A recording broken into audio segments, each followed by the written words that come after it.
Medical market में आज महा हड़ताल है और इसका आम लोगों पर भी असर देखने को मिल रहा है। लेकिन सरकार की तरफ से व्यवस्था भी यहाँ पर की गई है, कहाँ से वो दवाइयाँ ले सकते हैं वो भी हम जानेंगे। अपराजिता लगातार हमारे साथ जुड़ी हुई हैं। अपराजिता, इमरजेंसी सर्विसेज बंद नहीं हुई है, यानी कि वो लोग जिनको इमरजेंसी में दवाएँ चाहिए उनके लिए भी व्यवस्था यहाँ पर सरकार की तरफ से की गई है। जो जन औषधियाँ हैं वो यहाँ पर खुली रहेंगी और जो लोग हैं वो वहाँ से दवाइयाँ ले सकते हैं। हालांकि मुश्किलें यहाँ पर ज़रूर आम जनता की बढ़ गई हैं।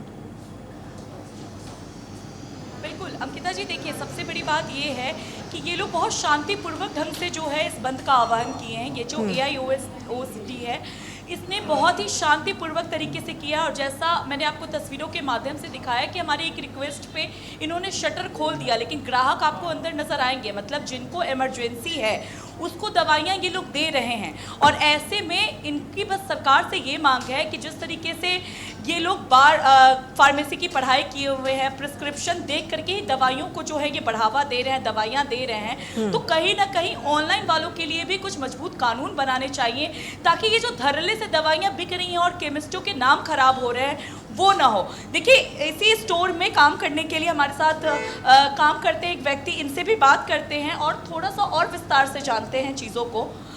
जैसा अगर ऐसा कंडीशन आता है जैसे आप लोग मांगे लेकर के आए हैं, तो ऐसे केस में कस्टमर को कैसे डील करते हैं और सरकार को, मतलब दोनों को कैसे डील करते हैं कि आपकी मांगे भी सुनी जाए और कस्टमर को भी हार्म ना हो?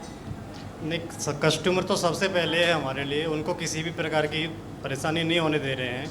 लेकिन सरकार से मांग यही है कि जिस तरह से ऑनलाइन में दवाइयाँ मिल रही हैं, नशीली दवाइयाँ बिना पर्चे के और अपने फ़ायदे के लिए कॉरपोरेट वाले जो आ गए हों फार्मेसी में, वो ना भेजें। इस वजह से कोई ठोस कानून बनाया जाए जिससे कि समाज में जो नशीली दवाइयों की प्रवृत्ति फैल रही है वो ना फैले।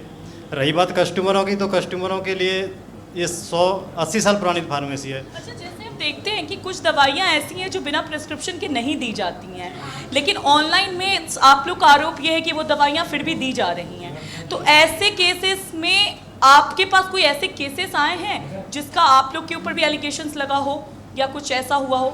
नहीं, हमारे यहाँ तो ऐसा नहीं है, क्योंकि हम सख्त इस नियम के तेवर में रहते हैं कि बिना पर्चे के हम कोई भी ऐसी नशीली दवाइयाँ नहीं बेचते हैं। मतलब बिना प्रिस्क्रिप्शन के आप लोग नहीं दवा? नहीं, बिल्कुल नहीं देते हम।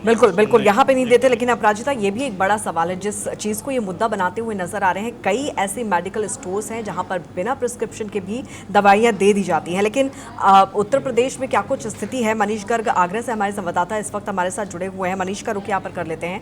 मनीष, आगरा की स्थिति की बात करें तो वहाँ पर इस बंद का किस तरह का असर देखने को मिल रहा है? क्योंकि जिस तरह से मांगे यहाँ पर रखी गई हैं, ऑनलाइन फार्मेसी पर प्रतिबंध की मांग यहाँ रखी गई है, भारी छूट पर रोक की मांग यहाँ पर की गई है, फर्जीवाड़े पर नकेल कसने की मांग यहाँ पर की गई है, व्यवसाय संरक्षण की जो मुद्दा है वो यहाँ पर उठाते हुए ये तमाम जो दवाई विक्रेता हैं वो यहाँ पर नजर आ रहे हैं।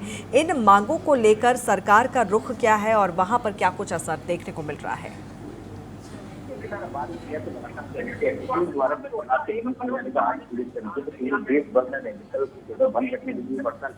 तो यहाँ अगर बात करें तमाम इन लोगों की मांग है तो मेडिकल तो क्या लगे मेरे साथ हैं, आप देखते तो किस प्रकार से आता हूँ मेडिकल तो बनते हैं कुछ लोग, तो आप सबसे मेडिकल बात करें कुछ लोग तो आप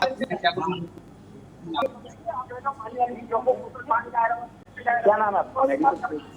अच्छा, किस तरीके की मांग है आप लोगों की, क्या चाहते हैं? आगरा के अनुसार ऑनलाइन दवा वितरण के खिलाफ यहाँ पे सैया गाँव में चलिए, सैयद कासिम का रुख यहाँ पर कर लेते हैं। मुंबई से हमारे साथ जुड़े हुए हैं। कासिम, जो मांग यहाँ पर की जा रही है दुकानदारों की तरफ से, दवा विक्रेताओं की तरफ से, उन मांगों को लेकर सरकार का किस तरह का रुख देखने को मिल रहा है? क्या कुछ प्रतिक्रिया यहाँ पर निकल कर आई है?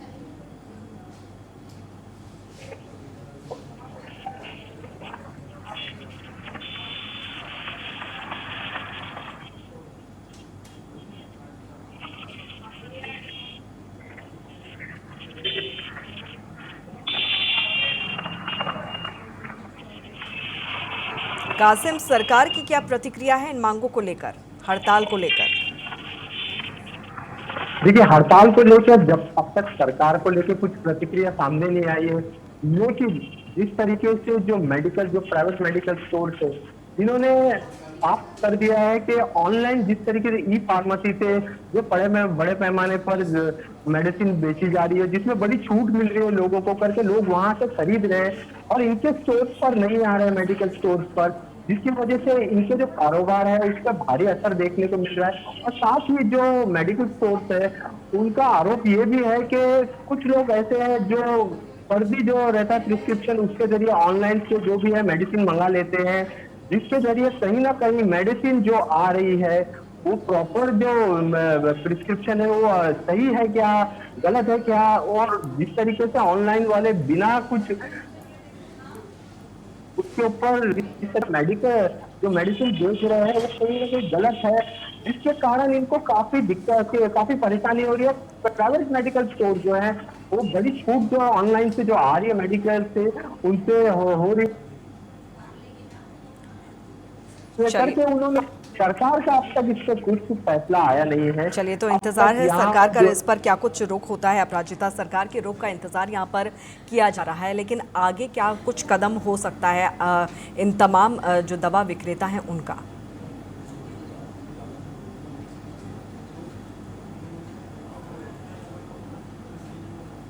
स्पेसिफिकली इसको बैन की हुई है कि बिना वो प्रिस्क्राइब के वो दवा नहीं मिलेंगी, लेकिन बावजूद इसकी ज़रूरत है यहाँ पर नियमों को सख्त करने की कि उन चीज़ों पर जो नियम बनाए गए हैं उस पर कितनी सख्ती से काम होता है। क्योंकि कोरोना काल में हमने देखा था कि ये जो ई फार्मेसी है यानी कि ऑनलाइन जो दवा विक्रेता हैं उससे लोगों को बहुत फ़ायदा हुआ था, घर घर दवाएँ इसलिए मिल रही थी। तो सरकार इसको पूरी तरीके से ख़त्म नहीं कर सकती है, लेकिन सरकार को यहाँ पर चाहिए कि वो ये ज़रूर चेक करे कि जो दवाइयाँ बेची जा रही हैं, जो MR टीम है जो कि नए कंपोजिशन से दवाइयाँ बना रहे हैं या फिर डॉक्टर के साथ डील कर रहे हैं, उनकी डिग्री ज़रूर जांची जाए कि वास्तव में उन्होंने मेडिकल की पढ़ाई की है कि नहीं, फार्मेसी की पढ़ाई की है कि नहीं, या फिर कुछ भी कंपोजिशन बना करके बेच दे रहे हैं। अब देखिए आजकल के युवाओं में नशा का बहुत ज़्यादा जो है वो प्रचलन चला हुआ है।